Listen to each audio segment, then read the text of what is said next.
Israel एक ऐसा देश है जहां की खूबसूरत महिलाएं पुरुषों के साथ कंधे से कंधा मिलाकर दुश्मन का मुकाबला करती हैं। महिलाओं के लिए यहां सेना सेवा अनिवार्य है और इजराइल की सेना में 1/3 के करीब महिलाएं हैं। अधिकतर स्तर पर तो लगभग आधी महिलाएं हैं।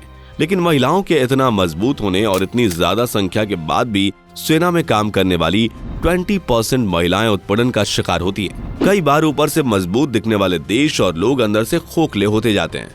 हालांकि इजराइल चारों तरफ से दुश्मन से घिरा होने के बावजूद डट के दुश्मन का मुकाबला कर रहा है, पर अमेरिका की मदद के बिना ऐसा कर पाना संभव नहीं है। अमेरिका और दूसरे पश्चिमी देशों की मदद किस तरह रूस जैसे देशों को भी परेशान कर सकती है, ये हम रूस यूक्रेन युद्ध में ही देख चुके हैं।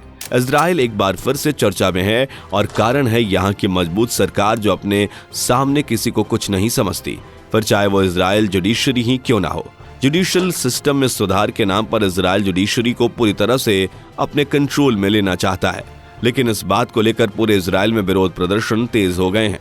पर आखिर ये पूरा माजरा है क्या, आइए जानते हैं।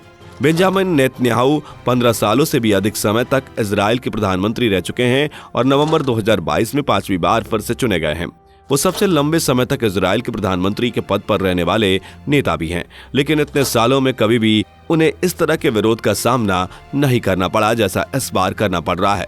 नेतन्याहू की छवि एक कठोर राजनेता की है और इस छवि की वजह से वो जीतते जा रहे हैं। ऐसा माना जाता है कि उनके कठोर छवि के कारण ही वो बार बार चुनाव जीतते रहे हैं, क्योंकि लोगों को लगता है कि वही उनके आसपास के दुश्मन देशों से उन्हें बचा सकते हैं। पर इससे नेतन्याहू को लगने लगा है कि वो कुछ भी कर सकते हैं और उन्होंने देश की जुडिशियल सिस्टम में बदलाव करने का मन बना लिया है। क्योंकि नेतन्याहू के पास बहुमत है तो उन्हें लगा कि वो कोई भी बदलाव कर सकते हैं और रोकने वाला कोई नहीं है। लेकिन जुडिशियल सिस्टम को बदलने का उनका दांव उल्टा पड़ गया है। जुडिशियल सिस्टम में बदलाव के प्रस्ताव का लोगों ने विरोध करना शुरू कर दिया है और पहली बार उन्हें इतना विद्रोह देखना पड़ रहा है। तो आखिर वो जुडिशियल रिफॉर्म क्या है जिनका इतना विरोध हो रहा है और क्यों इजराइल में हो रहे बदलावों को भारत से जोड़कर देखा जा रहा है? असल में नेतन्याहू जो रिफॉर्म लेकर आना चाहते हैं उनसे इजराइल के सुप्रीम कोर्ट की ताकत कम हो जाएगी, या फिर ऐसा भी कह सकते हैं कि देश की सर्वोच्च अदालत भी सरकार के नियंत्रण में आ जाएगी। इस कानून के तहत संसद को ये अधिकार मिलेगा कि वो कोर्ट के फैसले को भी बदल सकती है। इजराइल की संसद में इस समय कुल 120 सीटें हैं, यानी अगर कोर्ट के किसी भी फैसले के खिलाफ 61 वोट डल जाते हैं तो कोर्ट को वो फैसला निरस्त करना पड़ेगा। हालांकि इससे पहले कोर्ट के पास अधिकार होता है कि वो सरकार के किसी फैसले पर रोक लगा सकती थी। इसके अलावा सरकार सुप्रीम कोर्ट और दूसरे कोर्ट्स में जजों की नियुक्ति का कंट्रोल भी अपने हाथ में लेना चाहती है। इसके तहत सरकार जजों को नियुक्त की जाने वाली कमेटी में अपने रिप्रेजेंटेशन को बढ़ाना चाहती है। ये कुछ ऐसा ही है जैसा भारत में मोदी सरकार ने 2014 में NJAC का गठन करने की कोशिश की थी।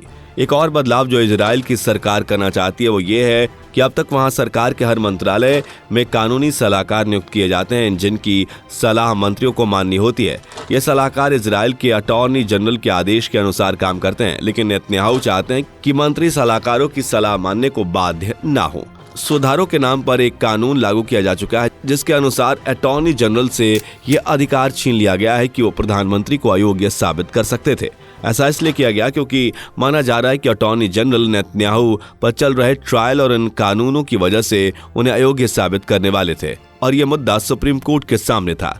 जब ये कानून बना तब से लोगों ने विरोध करना शुरू कर दिया। विपक्ष ने जब संसद में विरोध किया तो उन्हें संसद से बाहर कर दिया गया, लेकिन लोगों का विरोध इससे बढ़ता चला गया है।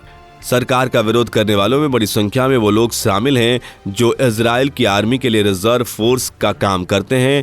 इन लोगों ने ड्यूटी में रिपोर्ट न करके प्रोटेस्ट में भाग लिया और सरकार को वार्निंग दी कि ऐसा करना देश की सुरक्षा के लिए भी खतरा हो सकता है। ये लोग इजराइल की आर्मी की रीढ़ की हड्डी हैं और इनका विरोध सरकार के लिए एक बड़ा सरदर्द बन गया है। जबकि नेतन्याहू की सरकार का कहना है कि लोगों ने उन्हें जुडिशरी में रिफॉर्म के मुद्दे पर भी चुना है। सरकार ये तर्क देती भी नजर आ रही है कि कोर्ट लेफ्ट विंग के कब्जे में है और वहां बिना चुने हुए एलीट लोग पहुंच गए हैं।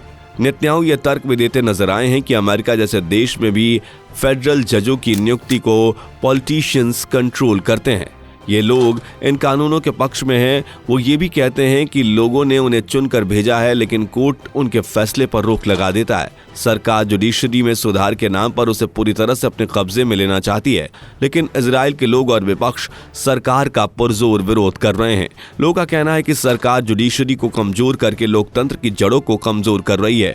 इतिहास में जब जब सरकार ने अपनी शक्तियों का गलत इस्तेमाल किया है, कोर्ट ने उसे रोका है, और नेतन्याहू नहीं चाहते हैं कि कोई उन्हें कुछ भी करने से रोके।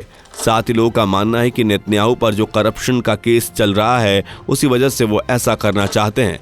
इजराइल के राष्ट्रपति भी अपील कर चुके हैं कि सभी पक्षों को बातचीत के जरिए इस मामले को सुलझाना चाहिए। इजराइल के रक्षा मंत्री को तो सरकार को चेताने की वजह से अपने पद से भी हाथ धोना पड़ा।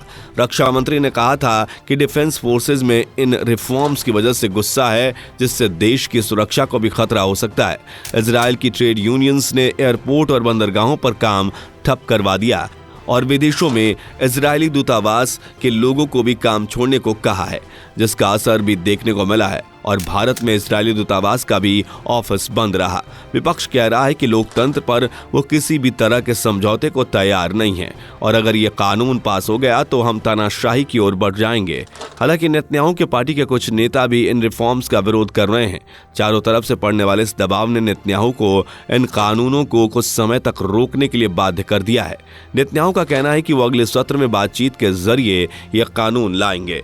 अब देखना यह होगा कि अब अगली बार वो इन कानूनों को लेकर आएंगे तो उनमें कुछ बदलाव होगा या नहीं।